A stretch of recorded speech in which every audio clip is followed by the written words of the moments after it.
எட்டாம் திருமொழி. விண்ணீல மேலாப்பு. மேக விடுதூது. விண்ணீல மேலாப்பு விரித்தாற்போல் மேகங்காள் தென்னீர் பாய் வேங்கடத்து என் திருமாலும் போந்தானே. கண்ணீர்கள் முளைக்குவட்டில் துளிசோரச் சோர்வேனே. பெண்ணீர்மை ஈடழிக்கும் இது தமக்கோர் பெருமையே. விண்ணீல மேலாப்பு விரித்தாற்போல் மேகங்காள் தென்னீர் பாய் வேங்கடத்து என் திருமாலும் போந்தானே. கண்ணீர்கள் முளைக்குவட்டில் துளிசேரச் சோர்வேனை. பெண்ணீர்மை ஈடழிக்கும் இது தமக்கோர் பெருமையே. விண்ணில் நீல நிறப் போர்வையை விரித்தாற்போல் திகழும் மேகங்களே, தெளிந்த நறுநீர் ஊரம் திருவேங்கடத்திற்கு எம்பெருமனாகிய திருமாலும் உங்களோடு போந்தானே. அவன் வராமையினால் நான் வடிக்கின்ற கண்ணீர் துளிகள் என் முளைக்குவட்டில் விழ அதனால் வருந்தா நிற்கின்றேன். பெண்மை அழகு அழிந்திடுமாறு அமைந்த இச்செயல் பெருமானுக்கு ஒரு பெருமையாகுமோ? பாசுரம் 75. மாமுத்த நிதி சொரியும் மாமுகில்காள் வேங்கடத்து சாமத்தின் நிறம் கொண்ட தாடாளன் வார்த்தை என்னே. காமத்தீயுள் புகுந்து கதுவப்பட்டு இடைக்கங்குல் ஏமத்தோ தென்றலுக்கு இங்கிலக்காய் நான் இருப்பேனே. பெரும் முத்துக்களை ஒத்த மழை துளிகளை பொன் திரள் போல் பொழியும் மாமுகில்களே, திருவேங்கடமலையில் எழுந்தருளியுள்ள நீலமேக நிறம் கொண்ட எம்பெருமானிடமிருந்து எனக்கு செய்திகள் ஏதேனும் உண்டோ? என் நெஞ்சில் காமத்தீ புகுந்து கதுவ அதனால் தாபம் கொண்டு நள்ளிரவு யாமத்தில் ஒரு தென்றல் காற்றுக்கு இங்கு இலக்காகி நான் இருப்பேனோ? பாசுரம் 76. ஒளிவண்ணம் வளை சிந்தை உறக்கத்தோடு இவையெல்லாம் எளிமையால் இட்டென்னை ஈடழிய போயினவால் குளிரருவி வேங்கடத்து என் கோவிந்தன் குணம் பாடி அழியத்த மேகங்காள் ஆவி காத்திருப்பேனே. அருநெறி கொடை பயக்கும் மேகங்களே, என் மேனி ஒளியும் வண்ணமும் நான் அணிந்த வளைகளும் என் சிந்தையும் கண்ணுறக்கமும் ஆகிய இவையெல்லாம் தனிமையின் காரணமாக எனது அழகு அழியுமாறு நீங்கி போயின.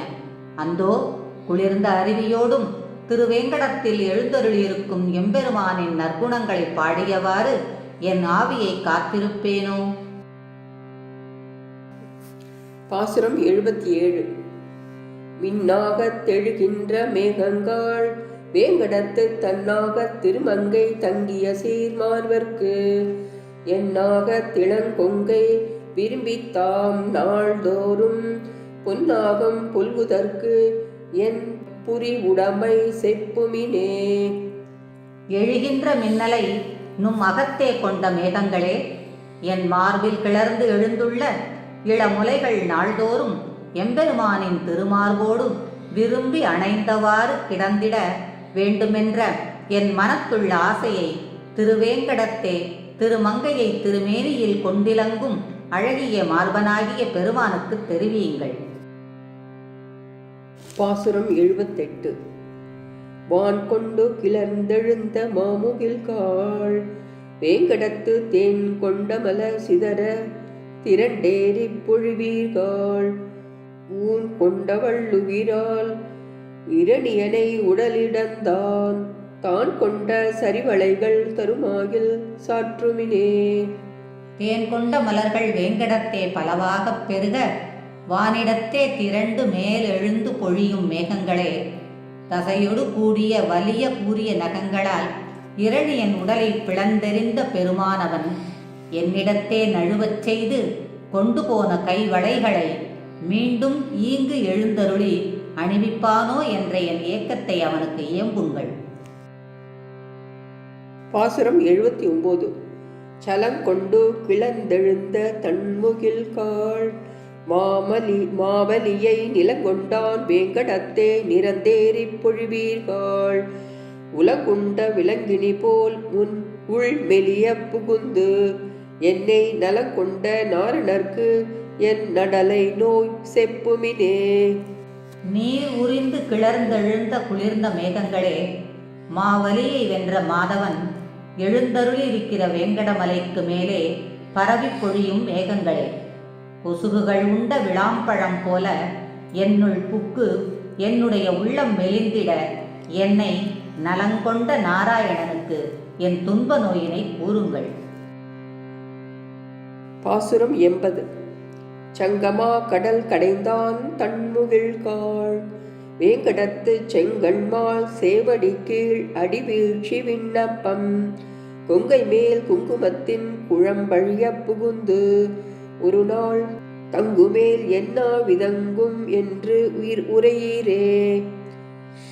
குளிர்ந்த மேகங்களே, சங்குகளுடைய பெருங்கடலை கடைந்தருளியவனும் வேங்கடத்து உறைபவனுமான செங்கண்மால் போந்து ஒரு நாளேனும் தங்கி என் கொன்கைகளின் மீது பூசப்பெற்ற குங்குமக் குழம்பு நன்கு அவிந்து மறையுமாறு அணைத்திருப்பானேயானால் என் ஆவி என்னை விட்டு நீங்காது நிலை நிற்கும் என்று அவன் செவ்விய திருவடிகளில் பணிந்து விண்ணப்பிப்பதாக உரையுங்கள்.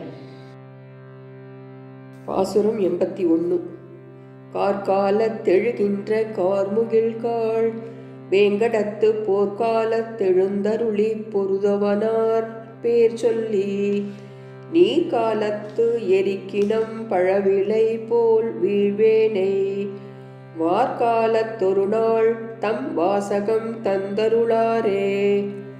கார்காலத்தில் எழுகின்ற கரிய மேகங்களே, போர்க்காலத்து எழுந்தருளி பொருதுவென்ற வேங்கடத்து எம் பெருமானின் திருப்பெயரை பன்முறை சொல்லி மழை காலத்தில் எருக்கஞ்செடியிலிருந்து பழுப்புகள் அற்று வீழ்வது போல் உருக்குலைந்து வீழும் நிலையில் இருக்கும் எனக்கு நெடிதாகி கழியும் வாழ்நாளில் ஒரு நாளாகிலும் போந்து ஆறுதல் மொழி அருளாரோ. பாசுரம் 82. மதையானை போல் எழுந்த மாமுகிழ்காள், வேங்கடத்தை பதியாக வாழ்வீர்கள், பாம்பனையான் வார்த்தை என்னே கதி என்றும் தானாவான் கருதாது, ஓர் பெண் கொடியை வதை செய்தான் என்னும் சொல் வையகத்தார் மதியாரே. மதையானை போன்று எழுந்து திருவேங்கடத்தை இருப்பிடமாக கொண்டு திகழும் மேகங்களே, பாம்பினை படுக்கையாக கொண்ட பரந்தாமன் என் முன் எழுந்தருளுவேன் என்றுரைத்த வார்த்தை என்னவாயிற்று?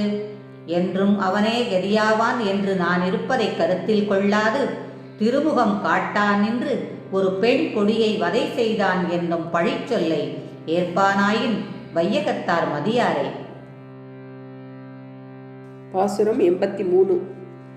நாகத்தின் அணையானை நன்னுதலாள் நயந்து உரை செய், மேகத்தை வேங்கடக்கோன் விடு தூதில் விண்ணப்பம், போகத்தில் வழுவாத புதுவையர்கோன் கோதை தமிழ், ஆகத்து வைத்துரைப்பார் அவர் அடியார் ஆகுவரே.